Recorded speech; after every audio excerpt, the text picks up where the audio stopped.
Frontline Updates, where we delve deep into military strategies and updates from conflict zones.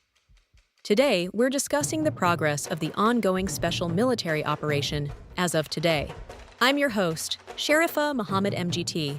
I'm Colonel A.C. Oguntoye, an infantry officer. As of April 21, 2026, signals a pivot from tactical positioning toward a phase of limited objective offensives, characterized by simultaneous territorial gains in Veterinarnoye and Grishino. A core component of this strategy is a systematic supply interdiction campaign, evidenced by the destruction of 19 ammunition and material depots in a single day to induce logistical collapse within Ukrainian units. Combat patterns in the center group, marked by high personnel losses but minimal vehicle attrition, suggest an emphasis on dismounted trench-clearing operations supported by heavy artillery. Furthermore, the massive interception of 434 Ukrainian UAVs and the destruction of high-value assets like the AN/TPQ-50 counterfire radar indicate a concerted effort to degrade enemy ISR and strike capabilities. Welcome to Frontline Updates, the podcast that brings you in-depth insights into military operations from those leading them on the ground. Today, we're joined by Colonel A.C. Oguntoye, an infantry officer monitoring critical missions on the progress of the special military operation as of today. Colonel Oguntoye, thank you for being with us. Thank you. It's good to be here. Colonel Oguntoye, let's begin with the big picture. Yesterday's briefing emphasized tactical improvements. Today, we have two settlements taken, Veterinarnoye in the Kharkiv region and Grishino in Donetsk. What changed in the operational approach to produce these territorial gains? The difference between a tactical improvement and a territorial gain is often a matter of enemy defensive density. In recent weeks, our forces have been systematically degrading Ukrainian forward positions with artillery, drones, and electronic warfare. What you saw on April 20th was shaping, hitting command posts, supply depots, and concentrations.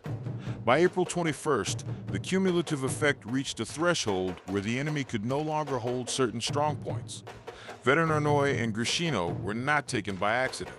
They were taken because the Ukrainian units defending them had suffered unsustainable losses in personnel, ammunition, and morale. In the case of Grishino, the center group used what we call resolute actions, a doctrinal term meaning a coordinated battalion-level assault with armor, dismounted infantry, and close air support, executed without hesitation once reconnaissance confirmed a weak point. That logic of preparation is evident in the logistics numbers. Let's start the sector walk with the North Group, which took Veterinarnoye. But beyond that gain, they also destroyed 14 material depots. 14 in one sector in one day. That seems extraordinary. Can you explain what those depots contained and why that matters? The North Group operates along the Kharkiv and Sumy border area, a region that has become a logistical gateway for Ukrainian forces moving towards Belgorod and Kursk. The 14 material depots we struck are not ammunition dumps. They are broader supply nodes. A material depot typically holds fuel, rations, spare parts, uniforms, engineering equipment, and medical supplies. Destroying 14 in a single day means we have very good intelligence on Ukrainian supply chains, likely from drone reconnaissance and signals interception. The effect is not immediate on the front line, but over the next 7 to 10 days, Ukrainian units in that sector will start running out of everything from diesel to bandages. The loss of one ammunition depot alongside those 14 material depots is the final nail. You cannot shoot, you cannot move, and you cannot eat. That's how you break a brigade without necessarily killing every soldier. Moving west along the line, the West Group improved the frontline situation near Kutkovka, Borovaya, Krasny Liman, and Svyatogorsk. They destroyed 2 ammunition depots and inflicted 195 enemy losses.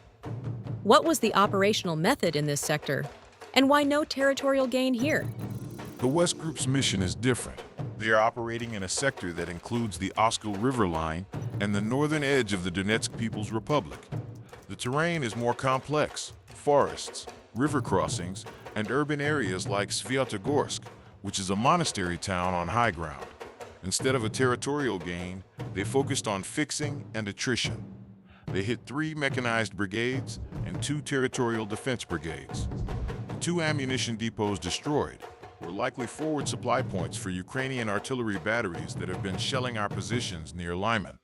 By removing those depots, the West Group forces the Ukrainians to pull their guns back to resupply, which reduces their counter-battery threat to our own forces. The 18 motor vehicles destroyed also suggest a successful strike on a moving convoy, possibly caught in the open by drone-guided artillery. Now, the South Group.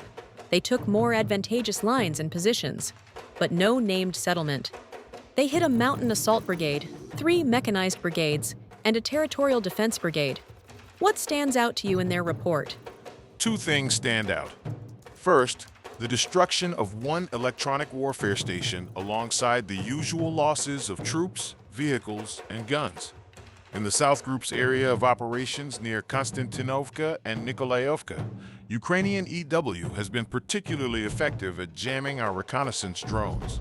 Taking out that station, probably a Nota or Bukovel type system, opens a window for our UAVs to operate more freely. Second, the South Group neutralized an ammunition depot and 4 material depots. That is 5 logistics nodes in one day. This suggests the South Group is conducting a deep interdiction campaign using long-range fires, not just frontline engagements. The loss of 195 troops and 2 armored fighting vehicles is secondary to the logistics destruction. Units in this sector will have to reduce their rate of fire, and that directly enables our own forces to take more advantageous lines, which is exactly what they reported. Let's go to the Center Group, which not only liberated Grishino, but also inflicted the highest enemy losses of any sector, more than 340 troops. Yet they only destroyed 1 armored fighting vehicle and 1 pickup truck. How do you explain that disparity?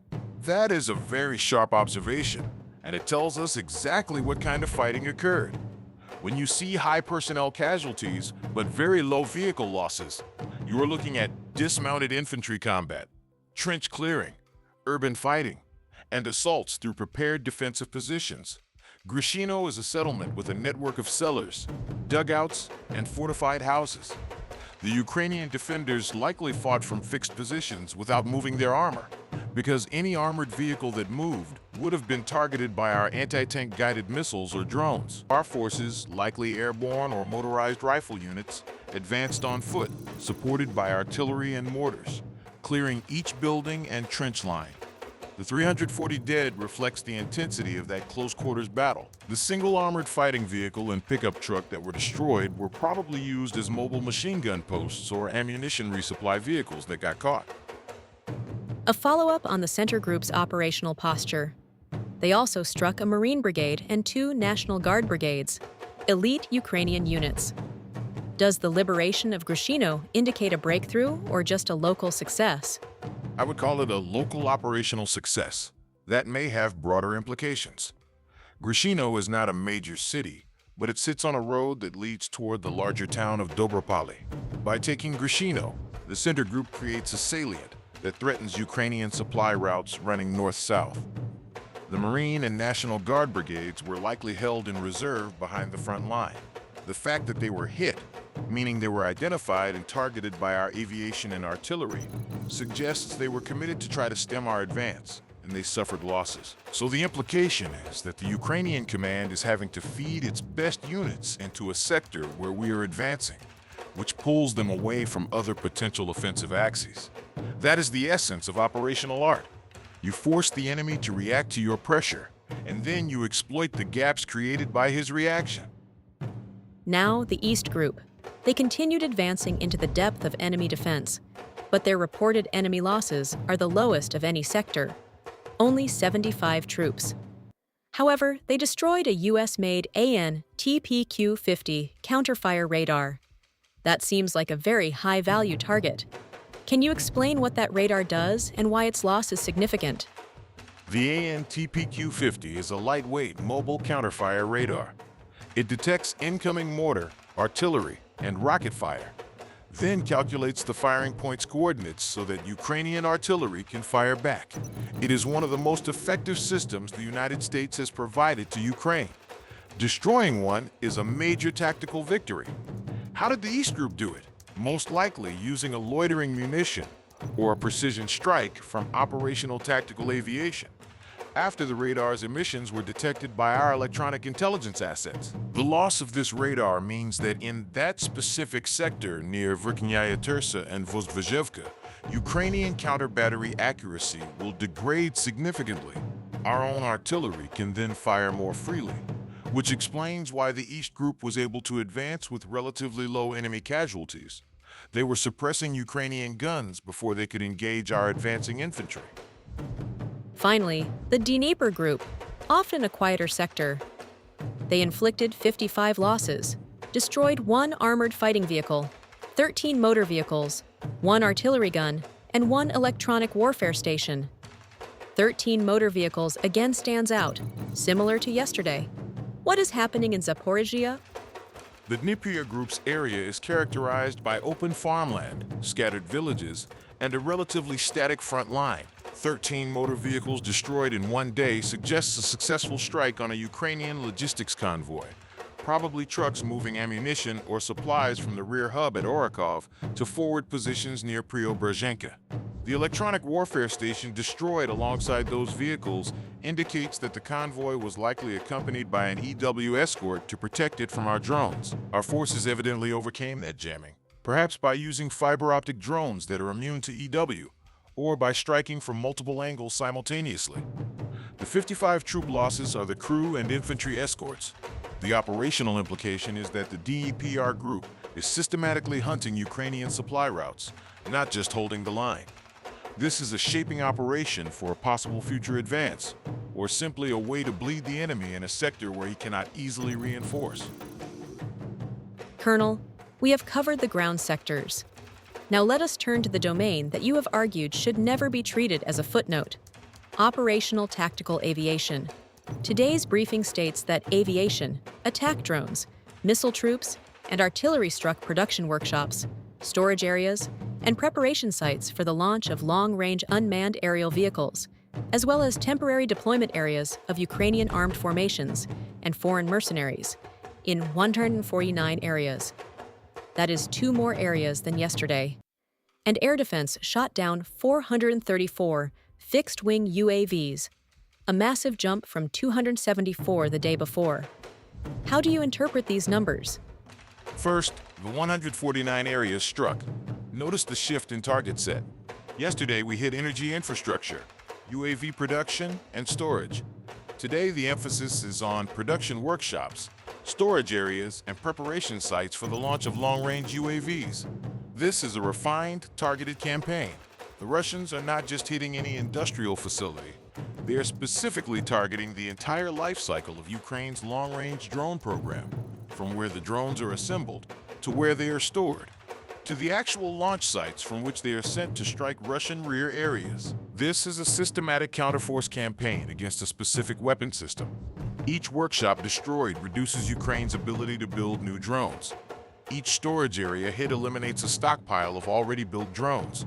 Each launch site struck disrupts the operational rhythm of drone squadrons. Colonel, thank you for providing such a detailed briefing on the current military situation. Your insights are invaluable to our understanding of the conflict's dynamics. And thank you to our listeners for tuning in. Join us next time as we continue to provide up-to-date coverage on global military affairs. Stay with us for more updates and expert analyses on global defense and security issues. Stay informed, stay secure.